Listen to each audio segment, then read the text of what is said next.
Jinwoo's attempt to revive. Kamish Jinwoo follows the Americans into a heavily fortified facility where the corpse of Kamish lies, the remains of humanity's greatest catastrophe. The sight is overwhelming. One of the American officials speaks. This beast killed countless elite hunters before it was finally defeated by the last 5 remaining national-level hunters. He continues, "Since then, we have preserved the corpse in its exact position.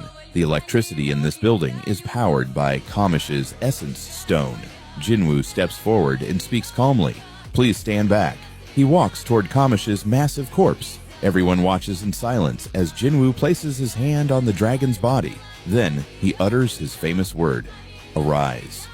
Nothing happens. Jinwoo fails the extraction. He has 2 more chances. He closes his eyes, focusing intensely.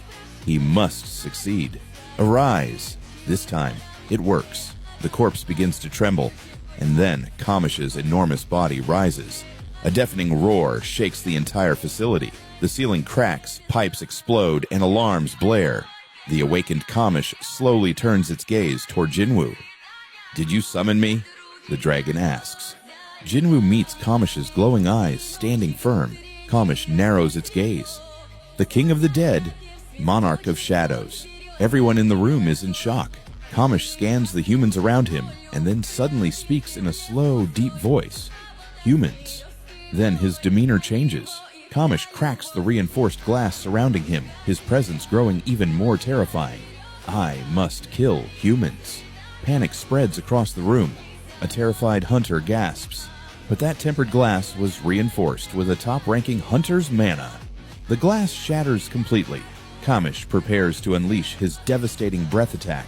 One of the workers shouts, "Sir, we must evacuate immediately." Another responds grimly, "That's Kamish's breath. There is no escaping it." Before Kamish can release the attack, Jinwoo speaks firmly. "Enough." Kamish stops instantly. Jinwoo's voice remains calm but commanding. "The essence stone embedded in your skull was removed long ago. You don't have to obey the rulers anymore." Kamish's eyes shift. So this is what it feels like, to be under the Monarch of Shadows. His expression softens, and in a moment that stuns everyone, Kamish kneels before Jinwoo. "I was but a lowly servant that once served the dragon," Kamish says. "But now I bow my head to you, the new monarch." Jinwoo watches carefully. "You used to serve the Dragon King." Kamish nods. "Yes, my liege. I was once a servant of the King of Berserk Dragons, the Monarch of Destruction." Jinwoo can feel the rage and fiery aura within Kamish. There's no doubt Kamish was no ordinary being. Meanwhile, the Americans are frozen in disbelief. Mr. White stammers, Mr. Connor, is it wagging its tail?" Jinwoo, deep in thought, considers his title. The King of the Dead, the Monarch of Shadows, the King of Giants, the Monarch of the Beginning. Could the Monarch of Destruction be another one of the 9 monarchs the system showed me? Kamish's last words. But suddenly, Kamish speaks again. "Unfortunately, I must bid you farewell, my liege." Jinwoo's heart drops. "What?" "I'm afraid our meeting happened too late," Kamish says solemnly. Jinwoo starts to panic. "Wait," Kamish continues. "Even the power of the Shadow Monarch is not enough to overcome the passage of 8 years. Jinwoo clenches his fists and yells, "System!" System exclamation mark. Kamish steps closer, his voice softer. "I envy the soldiers who can serve you for all eternity." Then Kamish gives one last warning.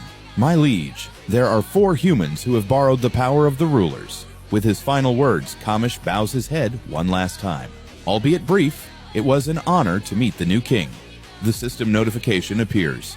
You have failed to extract a shadow. The target's shadow has returned to the world of nothingness. Jinwoo stands still, processing what just happened. He turns to Mr. White. "Let the director know I'm sorry. I'll do my best to cover the repair costs of this facility." Then, he silently walks toward the exit. But just as he's about to leave, boom! An explosion-like noise echoes through the building. Mr. White and the director flinch in fear. It wasn't an attack. It was Jinwoo. He had punched the wall, and then he lets out a deep, frustrated groan.